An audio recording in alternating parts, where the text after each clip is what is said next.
127번째 하늘 밥상. 아버지의 뜻을 이루소서.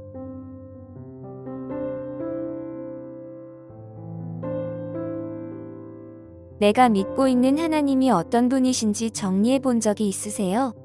나를 향한, 나를 위한 하나님의 뜻에 대해서는요? 하나님은 영원, 완전, 무한하신 분이시니 피조물이요 죄인인 우리가 하나님을 다 알 수도 없고 표현할 수도 없습니다. 그러함에도 하나님은 성경을 통해 그분을 알게 하시고 우리의 삶을 통해 경험하게 하십니다. 그래서 하나님은 이런 분입니다. 라고 고백하고 이웃에게 증거할 수 있게 하십니다.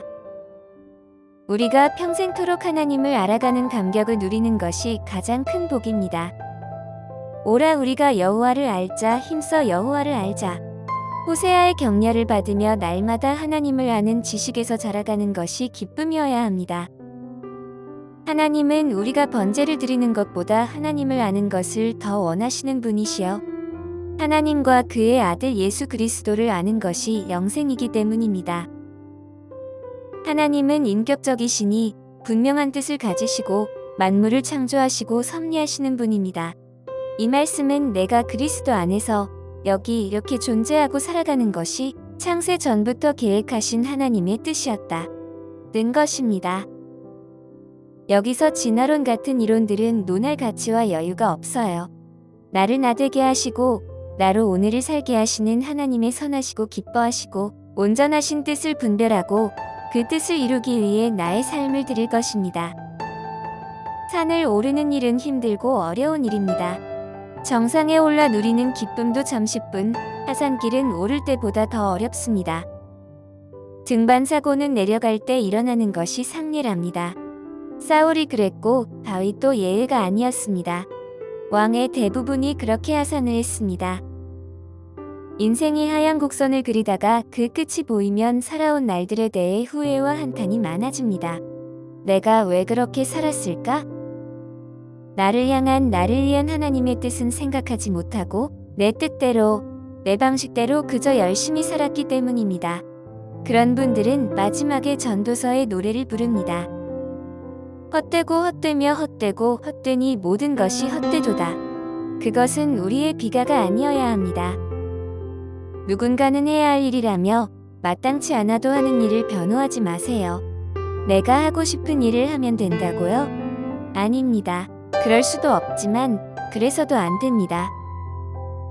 하나님께서 나를 목적 있게 지으셨으니 내가 해야 할 일, 꼭 그 일을 하세요. 가정과 일터와 교회에서 말입니다. 늦지 않았습니다. 그렇다고 빠르지도 않습니다. 영원하신 하나님은 이미도 아직도 없습니다. 하나님은 어제도 내일도 없어요. 지금뿐입니다. 혹 나를 향한, 나를 위한 하나님의 뜻을 이루며 살고 있다는 확신이 없다면 그 고린 지점이 보이기 전에 하나님께 구하세요. 성령님의 인도하심이 있을 것입니다. 하나님의 뜻을 이루기 위해 달려가고 있다면 주저하지 마세요. 도리어 무겁고 얽매이는 것을 벗어버리세요. 바울의 고백이 나의 고백이 될 것입니다.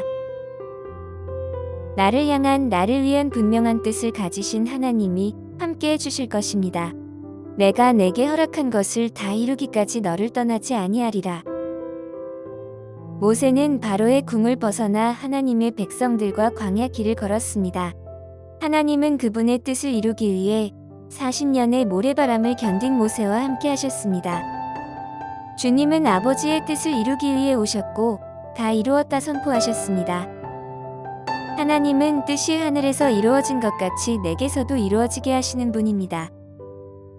주께서 하신 말씀이 내게 이루어지리라고 믿는 사람이 복이 있습니다.